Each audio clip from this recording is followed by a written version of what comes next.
प्रदेश में बेहतर पुलिसिंग और आमजन को त्वरित पुलिस सेवा मिले, इस और अग्रसर मध्य प्रदेश का एक दल एक सप्ताह के लिए दक्षिण कोरिया पहुंचा। स्वदेश न्यूज से बातचीत में दक्षिण कोरिया गए पुलिस दल में शामिल आईपीएस हितेश चौधरी ने कहा कि जिस तरीके से भारत में पुलिस पेट्रोलिंग के साथ डायल 112 पुलिस सेवा है, वैसे ही कई देशों में ये व्यवस्था है। भारत में साइबर क्राइम एक बड़ी समस्या है और त्वरित आमजन को पुलिस सेवा कैसे उपलब्ध कराई जाए, इसके बारे में दक्षिण कोरिया पुलिस के साथ मिलकर बारीकियां जानी। साथ ही राजधानी भोपाल में बने शहीद स्मारक को लेकर आईपीएस हितेश चौधरी का मानना है कि लाल परेड ग्राउंड में बना ये राष्ट्रीय शहीद स्मारक है, जिसमें पुलिस के जवानों को श्रद्धांजलि अर्पित करते हैं।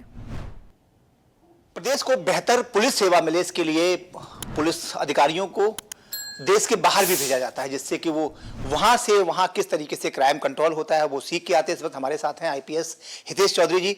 सर, आपको देश के बाहर भेजा गया है। निश्चित तौर पे पुलिस का पहला कर्तव्य यही होता है और काम भी होता है और ड्यूटी भी है और सामाजिक जिम्मेदारी भी, कि कम से कम जो अच्छे लोग हैं उनके संग कोई दुर्घटना ना हो, वो अच्छे से रहे। सर, आप बाहर गए, क्या किस उद्देश्य क्या था, वहां क्या किया?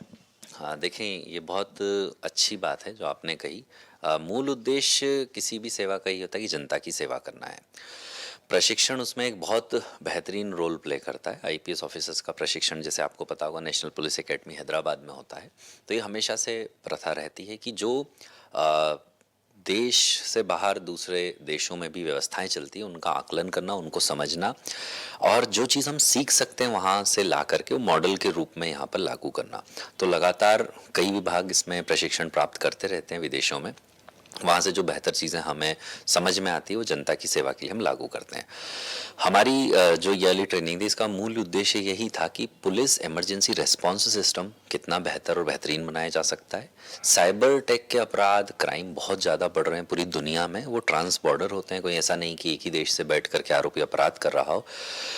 तो साउथ कोरिया में ये ट्रेनिंग थी। साउथ कोरिया विकसित देश है और काफ़ी सारी टेक्नोलॉजी में, चीज़ों में वो बहुत बेहतरीन परफॉर्म कर रहा है। तो यही इस ट्रेनिंग का उद्देश्य था कि हम कैसे पब्लिक सर्विस बेहतर कर पाएँ, इमरजेंसी रिस्पांस बेहतर कर पाएँ और साइबर टेक्नोलॉजी में क्या सीख सकते हैं, बेहतर कर सकते हैं। वहाँ जाकर के हमें ये खुशी है कि कई सारी चीज़ें ऐसी हैं जो हम उनसे पहले से बेहतर या बराबर कर रहे हैं। तो अच्छा लगता है, कॉन्फिडेंस आता है कि हाँ, ये चीज़ें हैं जो हम बहुत शानदार कर रहे हैं, इसको और बेहतरीन हम ही टेक्नोलॉजी से कर सकते हैं और उन्हें हमसे सीखने की ज़रूरत है। साथ ही कई ऐसी चीज़ें देखने समझने को मिली जो हम वहाँ से सीख के आए हैं। पूरा ग्रुप गया था आईपीएस और सबऑर्डिनेट ऑफिसर्स का, और वो इसमें काम कर रहे हैं कि उन चीज़ों को इम्प्लीमेंट करके जनता को बेहतर सुरक्षा सुविधा कैसे प्रदान की जा सकती है। कितने दिन का ये टूर रहा था? ये एक सप्ताह का टूर था।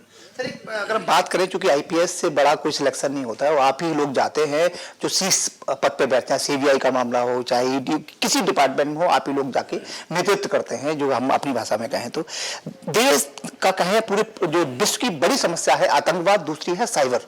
आतंकवाद तो हम फ्रंट पे लड़ लेते हैं, आतंकवाद बात की बात करें कि हिंदी भाषी क्षेत्रों में यहाँ नहीं है वो है, लेकिन साइबर का ऐसा मामला है पूरे विश्व में है। तो इससे कैसे निपटने के लिए कोई, क्या आप लोग कार्य योजना बनाते हैं या क्या उसके परिणाम होने चाहिए, या क्या आपको सलाह पब्लिक की है? आप जो सीख के आए वहां से। ये आपकी बात बिल्कुल सही है। साइबर क्राइम बहुत बड़ा मुद्दा है, क्योंकि साइबर क्राइम के जो अपराधी होते हैं वो कहीं एक जगह बैठे नहीं होते हैं। जो विक्टिम है वो भी देश विदेश कहीं का होता है, आरोपी भी अननोन होता है, पता ही नहीं होता है। एक लिंक मोबाइल पे आती है और लाखों रुपए आपके उड़ जाते हैं और बेचारा व्यक्ति, जो जनता है, बहुत परेशान होती है। ये बहुत भयानक रूप से अपराधी इस चीज़ को लागू कर रहे हैं और पूरी दुनिया में इसका आतंक मचा हुआ है। तो साइबर क्राइम के लिए वहाँ बहुत सारी चीज़ें सीखने को मिली और हम यहाँ पर भी जो करते हैं, सबसे पहला कदम होता है कि कैसे पब्लिक अवेयर हो, पब्लिक को पता हो। अगर आप जानेंगे तो अपने आप सुरक्षित बहुत सारी चीज़ों से रहेंगे। तो लगातार पुलिस बैंक के माध्यम से, स्वयं के माध्यम से ये कोशिश करती कि कैसे आप अपने अकाउंट से लेकर, मोबाइल से लेकर ऐप्स को संचालन करें।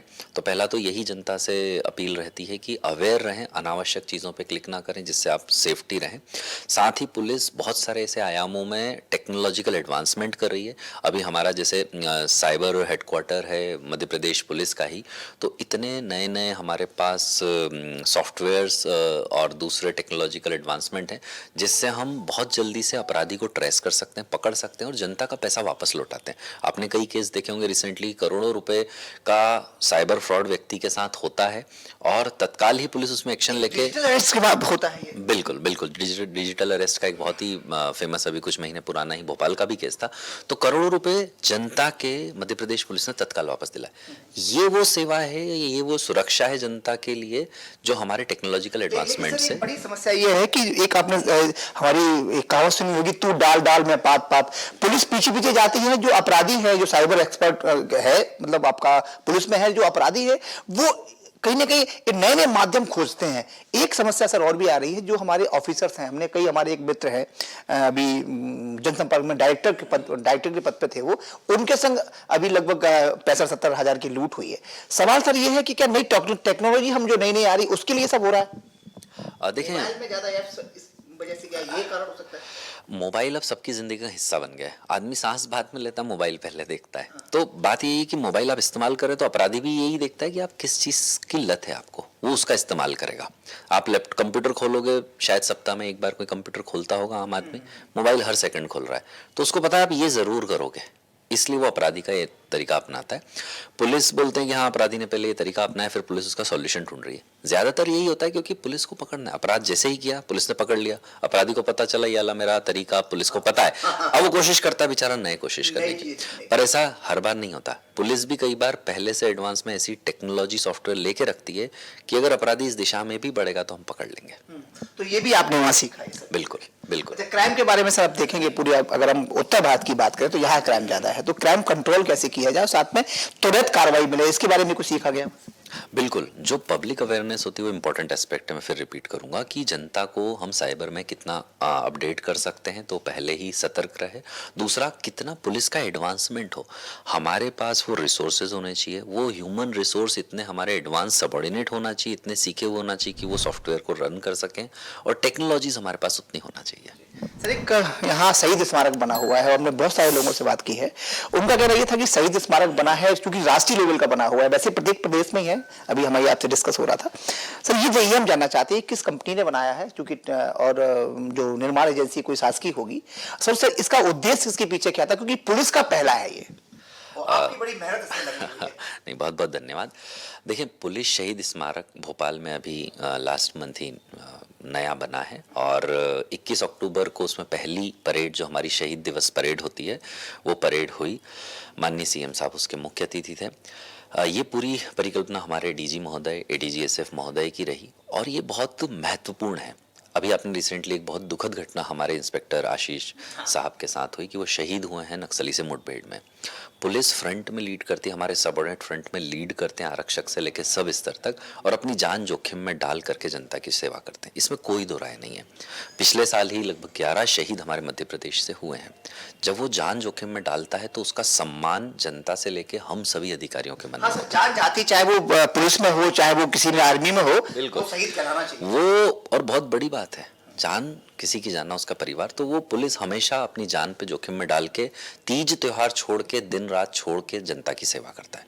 तो शहीद स्मारक वो प्रतीक है कि हम शहीदों के लिए समर्पित हैं, हम सम्मान करते हैं, हम उनके परिवार को यहाँ पर बुलाते हैं और उनका सम्मान करते हैं और उनको बताते हैं कि हम पुलिस परिवार हैं, आपके साथ खड़े हुए हैं। उससे पूरे पुलिस महकमे में, पूरे सबऑर्डिनेट तक एक मोरल बूस्ट होता है, एक इच्छा होती है कि हाँ हम भी खड़े हैं, हम भी खड़े हैं, और हमारे साथ पूरा पुलिस का परिवार खड़ा हुआ है। तो वो अपनी जान फिर जोखिम में डालता है, जनता की सेवा करता है। तो विचार यही है कि वो पुलिस शहीद स्मारक है मध्य प्रदेश का। कितनी भावनाएं जुड़ी होंगी जब आप वहां खड़े होते हैं। तो वो एक बहुत ही भावनात्मक पहलू है और वो हम सबको संबल देता है कि हम जनता की सेवा के लिए हैं। सर, ये किसने बनाया है, किसने निर्माण किया, निर्माण कैसा हुआ?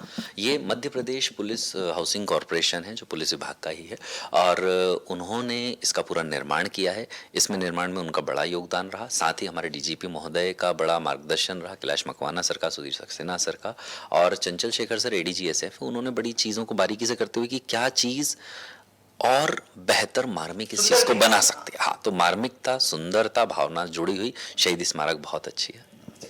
हमारे साथ थे आईपीएस हितेश चौधरी जिस तरीके से उन्होंने कहा कि वो ट्रेनिंग लेके आए हैं और निश्चित तौर पे वो ट्रेनिंग हमारे प्रदेशवासियों को, हमारे देशवासियों को काम आएगी। साथ में जो शहीद स्मारक बना है, जो मध्य प्रदेश पुलिस हाउसिंग को डिपार्टमेंट ने बनाया है, उसकी तारीफ करते हुए उनका उन्होंने बड़ा सहयोग किया है। तो निश्चित तौर पर कहेंगे जिस तरीके से शहीद चाहे आर्मी में हो, चाहे वो बीएसएफ में हो, किसी में हो, जान तो जान होती है। और अगर उस शहीद का दर्जा उसे दे दिया जाता है तो कहीं ना कहीं वो परिवार गौरवान्वित महसूस होता है। उसी के प्रयास में ये यहाँ शहीद स्मारक बनाया गया है। और लोग जब आते हैं और जब महसूस करते हैं कि यहाँ पर हमारे बेटा अभी भी, जब वो देखते हैं उनका परिजन के यहाँ हमारे बेटे को बार बार याद किया जा रहा है। मौत तो आनी जानी है, एक कहावत है, शहीदों की चिताओं पर लगेगी हर बरस मेले वाली बात है। निश्चित तौर पर हितेश सर, आपका बहुत बहुत आभार, आपने शहीद स्मारक बनाया। बहुत लोग भी पुलिस विभाग के साथ साथ स्पेशली आपकी और आपके जो डीजीपी साहब है उनकी तारीफ कर रहे हैं।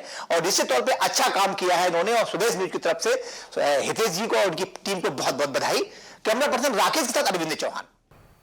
ऐसे ही वीडियोस के लिए लाइक करें, शेयर करें, फॉलो करें, YouTube पर जाकर सब्सक्राइब कर बेल आइकन दबाना ना भूलें। और ताजा अपडेट्स के लिए swedeshlive.com पर जरूर जाएं।